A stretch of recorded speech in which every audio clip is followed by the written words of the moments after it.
जो पर पीड़ा को अपना कर नयन का नीर बनते हैं, जो पर पीड़ा को अपना कर नयन का नीर बनते हैं। कुछ ही हैं जो द्रौपदी के वदन का चीर बनते हैं। जहाँ को जीत करके तुम सिकंदर बन तो जाओगे, जो खुद को जीत लेते हैं वही महावीर बनते हैं। जो खुद को जीत लेते हैं वही महावीर बनते हैं। क्योंकि कहते हैं जगत को जीतना आसान है, जगत को जीतने के बाद दुश्मनी पैदा होती है, और स्वयं को जीत लो तो दुनिया से दोस्ती प्रकट होती है। यानी स्वयं को जीत लेता वही जीतना है, बाकी तो जीत कर लोग बेवकूफ़ी कर जाते हैं। इस जीवन में स्वयं की जीत का मतलब है स्वयं के विकारों को जीतना, लेकिन लोग बाहर की जीतों को जीत समझते हैं। यहाँ तो सम्राट भी खाली हाथ जाते हैं, मौत जिसको पाती उसी को खाली हाथ कर कर ले जाती है। गरीब हो अमीर हो सबको शमशान में समान कर देती है। लेकिन जो जीवन में सबको समान मानता है, जो पर पीड़ा को भी अपनी पीड़ा के समान समझता है, वो एक दिन महावीर हो जाया करता है। उसके लोग मंदिर बनाते हैं, उसकी लोग पूजा करते हैं। हमारा जीवन इस तरह से है, यदि हम चक्की की तरह मुंह फाड़े रहेंगे, जीवन में विषय आकांक्षाएं रखेंगे, जीवन में लोगों से अपेक्षाएं रखेंगे, तो सिर्फ हम जीवन को पिसेंगे जीवन की चक्की में, और सिर्फ लोग आनंद लेंगे हमारा। लोग कहते हैं हमें तो सुखी रहे, सुखी देखकर आनंद आता है। लेकिन सच बताना, तुम दुख में किसी को दुख में तुम्हें बहुत आनंद आता है, क्योंकि किसी को दुख को देखकर तुम्हें खुशी होती है कि तुम एक सुखी हो। यहाँ तक कि लोग भिखारी को भी दान देते हैं तो उसकी दुख बांटने के लिए नहीं देते हैं, स्वयं का अहंकार का पोषण करते हैं। हम मंदिरों में पूजा पाठ भी करते हैं तो भगवान से निकांक्षित भाव से नहीं करते हैं। भगवान से ये नहीं कहते कि बहुत भोग लिया अब संसार के सुख नहीं चाहिए, लेकिन संसार से आकांक्षा होती है कि हमें मोक्ष मिले, स्वर्ग मिले। यहाँ का छोड़ते हैं तो वहाँ का ग्रहण कर लेते हैं, यहाँ के नोट गिनना छोड़ते हैं तो माला गिनने लगते हैं। फर्क इतना ही होता है, यहाँ की संपत्ति छोड़ते हैं, स्वर्गों में सोचते हैं कि माता जी इसका फल क्या होगा। अरे इसका फल क्या होगा, फल को नहीं चाहिए, एक बार सुफल मिल जाए, एक बार सुफल मिल जाए। इसका मतलब जो फल आज तक नहीं मिला, एक बार मोक्ष फल मिल जाए। और मोक्ष फल भी मांगने से कभी भीख मिलती नहीं, घर घर झोली फैलाने से क्या फायदा। भटकती है हवस दिन रात सोने की दुकानों में, और गरीबी कान छिदवा करके तिनका डाल देती है। ध्यान रखना, हम सोचते हैं कि शायद पैसे से गरीबी मिट जाएगी, लेकिन पैसे से गरीबी नहीं मिटती है, दिल को बड़ा करो तो गरीबी मिट जाती है। लोग कई बार कहते हैं हम पर कुछ होता तो हम देते, मैं कहती हूँ गुठली का दान करो तब कहीं जाकर वृक्ष होगा। जो जीवन में मिला है, लोग कहते हैं हमें मरने को टाइम नहीं है, मैं कहती हूँ जो टाइम मिला उसका सदुपयोग करो। जितना समय चिंता में गंवाते हो, इतना समय धन्यवाद में गंवाओ। जितना समय किसी को बुराई में पतन में गिराते हो, पतन में गिराने की योजना बनाते हो, उतनी देर किसी के लिए बैसाखी बन जाया करो, किसी के लिए सहारा दिया करो। क्योंकि लड़खड़ाते दौर पर हंसना बड़ा आसान है, लड़खड़ाते दौर पर हंसना बड़ा आसान है, और गिरते हुए को थाम ले होता वही इंसान है। क्योंकि हमारे राजनेता पहले कई नेता भी हुए हैं, उन्होंने बहुत अच्छी बात सोची है। वल्लभ भाई पटेल एक बार गांधी जी के साथ थे, गांधी जी के लिए 10 छुआरा भिंगाते थे, और उस दिन उन्होंने 15 भिंगा दी। तो गांधी जी ने कहा कि थोड़ी ज़्यादा लग रही है। वल्लभ भाई पटेल ने कहा कि इसमें क्या चिंता की बात है, 10 की जगह 15 है, कोई अंतर थोड़ी पड़ता है। उन्होंने कहा 10 और 15 में कोई अंतर नहीं पड़ता है, तो कल से 10 और 5 में भी क्या अंतर पड़ेगा, तुम 5 भिगा देना, कोई फर्क थोड़ी पड़ेगा। क्योंकि घटती हुई जो घटाना चाहिए उसे बढ़ाने का क्यों सोचते हो। एक बार ग्लास में दूध उन्होंने दिया वल्लभ भाई पटेल ने, तो गर्म था वो दूध, उन्होंने कहा तुमने इसको ढका नहीं। उन्होंने कहा कि क्या फर्क पड़ता है, कमरा तो बंद है, इसमें कोई कुछ नहीं गिरेगा। उन्होंने कहा गिरे या नहीं गिरे, कम से कम भाप से जीव जंतुओं को तो परेशानी होगी।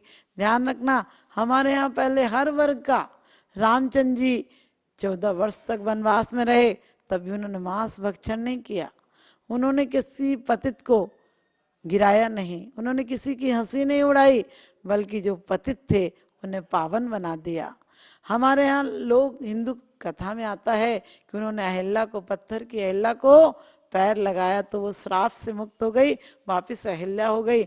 लेकिन हमारे यहाँ जैन शासन में तो वो शक्ति है कि इंसान को भगवान बना देते हैं।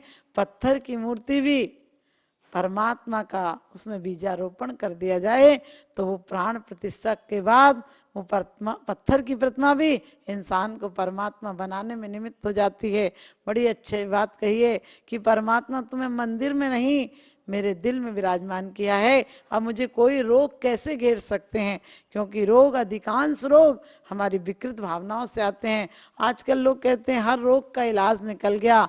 मैंने कहा आज नई संस्कृति ने जितने रोग दिए हैं, रोगों का कितना भी इलाज हो जाए, यदि हमारी पुरानी संस्कृति को नहीं अपनाएंगे, हम लोगों में प्रेम भावना, आपस में मेल जोल, हंसना बोलना चालू नहीं करेंगे। आज सिर्फ ओंठों पर हंसी है, इंसान के अंदर में ज्वाला धधकती है, क्योंकि सिर्फ लोग बाहर से अच्छे हो गए हैं, अंदर से दिल उतने काले हो गए हैं। बाहर के उजाले बहुत हो गए हैं, अंदर में अंधेरे हो गए हैं। बाहर में हम बहुत अच्छे रिश्ते निभा लेते हैं, अंदर से बहुत काले हो गए हैं। लोगों को देखकर खुशी नहीं होती है। आपको पता होगा, लोग सोचते हैं हमने बहुत तरक्की की। जो आज हवा में उड़ते हैं, जो आज हवा में उड़ते हैं इस अंतरिक्ष की छाती पर, वे भूल रहे अपना गौरव, वे भूल रहे अपना गौरव। कल की पुराण की थाती में चिर शांति नहीं दे पाएंगे। अभिमान चलायत होता है, और इस वीतराग विज्ञान बिना विज्ञान आज का धोखा है। इस वीतराग विज्ञान बिना विज्ञान आज का धोखा है। हमारे यहाँ वो शक्ति थी, हमारी चेतना इतनी जागृत थी, हमारी अभ्यंतर इंद्रियां इतनी सक्रिय थी कि दाल में भी, रूखी दाल में भी स्वाद आता था। आज 56 प्रकार के व्यंजन हो, उसके बाद भी स्वाद बेस्वाद हो गया, क्योंकि आदमी दिलों से उसका स्वाद खराब हो गया, दिल से वह बहुत कटु हो गया।